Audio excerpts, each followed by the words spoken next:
97. We begin with the Mishnah. Again, we learned this Mishnah in September.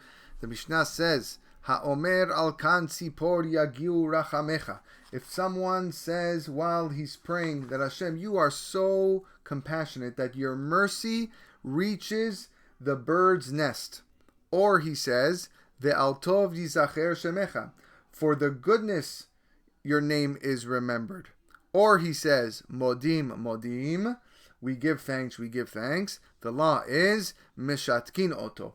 We silence him in all these cases. If he says any one of these three lines, we silence him.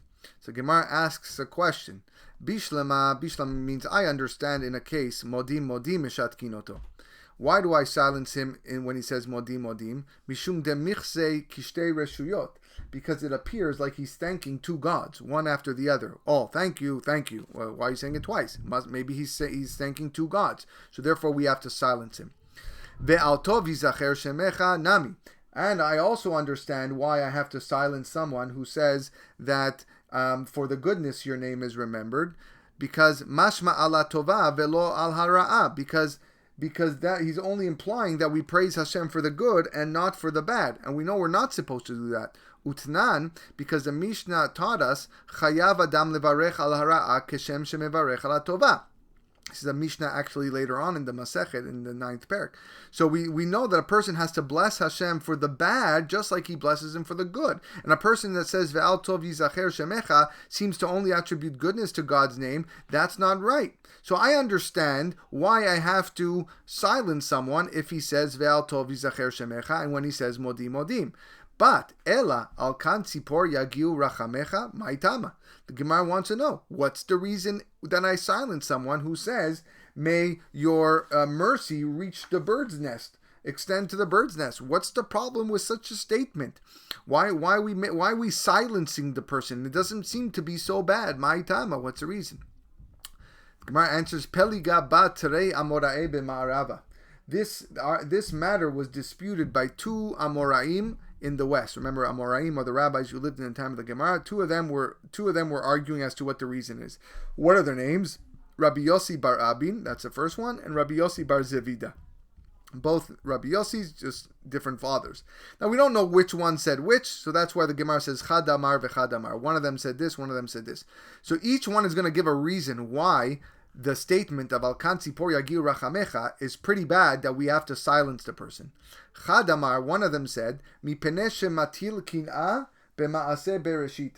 Because he instills jealousy in the works of the creation.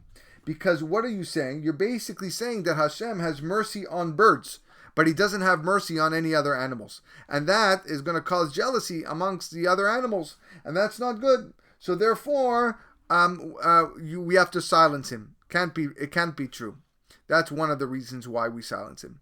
Bechad Amar, and another one said the reason is we silence him. Mipeneh she'oseh midotav shel HaKadosh Baruch Hu rachamim ve'enan ela gezerot. Because he renders the mitzvot of God, the midot of Hashem, as acts of mercy.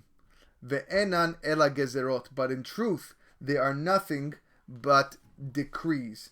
And the idea is that the commandments are not based on God's mercy.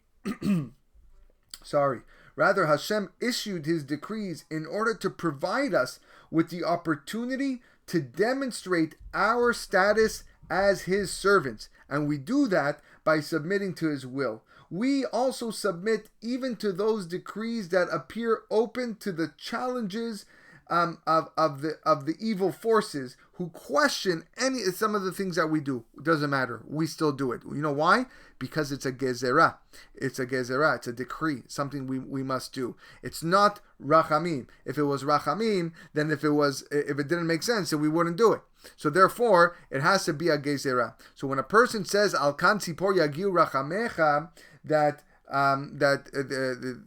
your mercy reaches the bird's nest, we are assuming that all the other that the mitzvot that are implied and being taught are things of mercy. That everything of HaKadosh Baruch Hu has to do with his mercy. It's not true. A lot of it is the decree that we have. It's all decrees, and therefore that's the reason why we silence the person.